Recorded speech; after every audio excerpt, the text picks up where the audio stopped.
Hello and welcome to a VSA Capital video. I'm Ollie O'Donnell and I'm delighted to be joined once again by Tom Lamb, CEO of Myriad Uranium. Tom, quite a lot has changed since we last spoke, both in the uranium market and for Myriad. I think it's fair to say it hasn't been plain sailing given your initial project's primary exposure to Niger, and we will come on to that later on. But things are looking up as you've also announced an earn-in on a project in the USA. So thanks for joining us, and perhaps you can tell us about Copper Mountain asset and the deal that you've agreed. Great, yeah, good to see you, Ollie. Myriad Uranium has just signed an LOI to earn up to 75% of the Copper Mountain project. That's a uranium project right in the middle of Wyoming. Wyoming being, the best uranium district or state in the United States, and of course, federal, state, and local governments there are very, very supportive. A lot of your viewers will be aware of that. So we can earn up to 75% of the Copper Mountain project from Rush Rare Metals. I suggest to your viewers take a look at Rush Rare Metals. Really interesting company. They have a very cool niobium project in Quebec. That's their focus. This Wyoming project is very exciting, and we've just realized how exciting it is in the past couple of weeks. We knew that it was a past producer and that it's seen a lot of drilling. That's based on Russia's March 43-101. But in the last month and a half or so, Rush acquired a huge trove of historic data relating to the project. And this was unknown and unavailable to the authors of the 43-101. Well, in the last little while, we've been going through all this data, and it contains resource estimates for the Copper Mountain area, our licenses, a mine plan or several mine plans, describes the heap leach pad that Union Pacific had built. There's all sorts of amazing information in here that shows that big companies, Union Pacific and others, had done a huge amount of exploration. They did resource estimates. They had plans to mine. They built a pad, all sorts of things, and it all came to a halt with the 3 Mile Island accident in the late 70s in the U.S. when uranium kind of got basically shut down starting then in the United States. This is all pre-digital. It's not on the internet, and it's a little bit of an Indiana Jones type moment where we're going through the stuff, and we're excited to tell the world about it. So this has gone from we're earning 75% of an asset we were going to have to explore. That we knew there were some old small uranium mines on it, Arrowhead Mine and a few others, to something really, really interesting. I invite your viewers to take a look at our news release, recent news release, etc. So very much a brownfield asset then, but yeah, lacking all of the modern compliance standards for reporting. I guess that's the opportunity for investors who are prepared to take the risk of you getting everything up to standard. But why? That's right. Rare Metals have got all that information. Why are they happy for you to earn in at this early stage? Yeah, well, well, first of all, when we got started, they weren't really fully aware of what the information contained. That's something. We had hints, but also take a look at their Boxy property in Quebec. You'll see they have, the 27% niobium at surface in a really good, along a really exciting 14-kilometer dike. High uranium numbers also, although there's a moratorium on the uranium itself in Quebec at the moment. They've got a very exciting primary project which they have to focus on, and so that's how we got started with them. And now they see, well, this is they partnered on us. The deal with us, pardon me. The deal we have is a very good deal for Rush also. So if you get into the granular terms, if we enter production, etc.,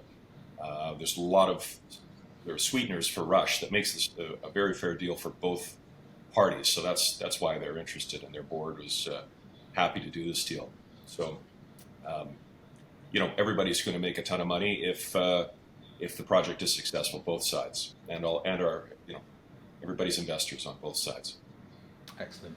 And you touched on it to start with, but clearly, the USA compared to Niger is, for most investors, going to be considered a much safer jurisdiction. But there is a lot of variation between from state to state. You mentioned that there is a history of mining in Wyoming, but where does Wyoming sort of rank within the USA as a destination for mining investment? I think in the past it's been fairly average as a state, a big ranching state, and that's for precious base metals mining, I would say. But for uranium, it's at the top. It's got a lot. It has most of the big companies are there with big ISR projects, and the state has a long history of uranium mining. It is the place that the U.S. mined for uranium during the Cold War. Primarily, I mean, there are other states, other areas. It's got a big history. We met with people from the government. The state is really behind it. So it is the top state in the U.S. right now for uranium explorers, developers, miners. It's political support. Locals love it. I mean, it's all brownfield. Our area has lots of historic uranium mines on it, small scale, up to one, for example, 500,000 pounds, etc. 30 minutes up a dirt road from the highway. The access is awesome. The local ranchers, they want to see things happening because it benefits them. It's a really good. The jurisdiction's great. Excellent. And so, what can investors expect over the coming months in terms of milestones and catalysts? We have a couple more weeks left on our due diligence period. We're sort of tightening up all the definitive documents for the transaction. We're also going through all this historic data, so we're going to be announcing, I hope, the closing of the deal. We're going to be talking about what we're finding in the documents. One of the other things we're seeing is that the ore there, by the way, is highly leachable, and it may even be ISR amenable. So it won't have to be sent to a mill, and there are only 2 mills really. Those are in Utah. It solves a huge problem for uranium companies. So you can expect us close the deal, I hope, talk about the data that we have, and as we go further, hopefully we can talk about resource estimates for Copper Mountain. There are lots of historic resource estimates. Put those together, talk about them, and then come up with our own. And then, as we go, potential for big additional discoveries, and be on track to one day exploit all the uranium in there. All the uranium there. There's lots of uranium there. There's no question. Excellent. And mentioned at the start, Niger, Myriad share price was obviously impacted by the coup and the potential impacts on your project. So what has happened on the ground since then, both within your licenses and in the country? At our licenses, when the coup happened, we were in the middle of doing geophysics, AMT and drone mag. And our teams there continued actually for a few weeks after the coup, and they finished up some of their work, and then they left. So we've done a good part of the geophysics we had targeted and planned, but we haven't finished it. The teams left, and what we've done is we basically we're just pausing to see what's going to happen, how things will develop. The new group in power are hoping that people will come back soon to continue work. So. We'll be ready to do that when the time is right, along with GoVX and Global Atomic and our other friends in country. Some of them have things they have to do on an ongoing basis. So we are fine. Our people are safe and sound. Waiting to see how things develop in terms of borders and the government, etc. We think that's going to be several more months But for our people and our areas, everything's peaceful, and doing okay. We have a nice relationship with the current Minister of Mines. Our key team members know him and go way back, and we like this new minister, and every relationship's good. So when it is time to get back there, back to work, based on other coups in the, whatever you want to call them, transitions in the region, 6, 8, 9, 10 months is often the time frame for things to settle.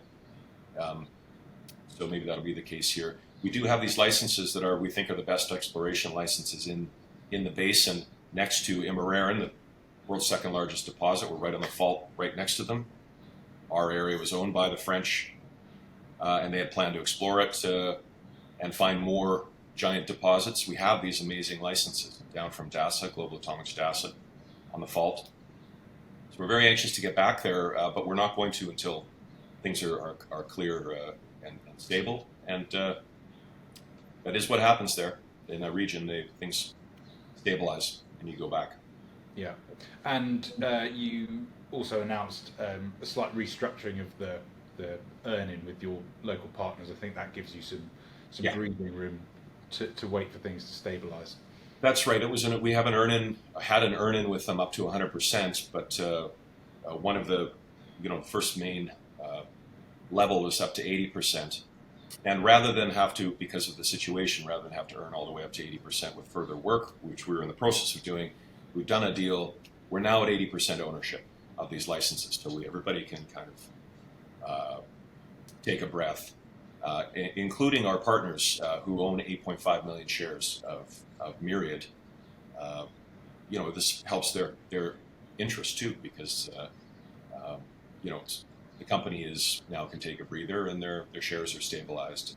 Their interest, the company's in a very good position because of that. Excellent.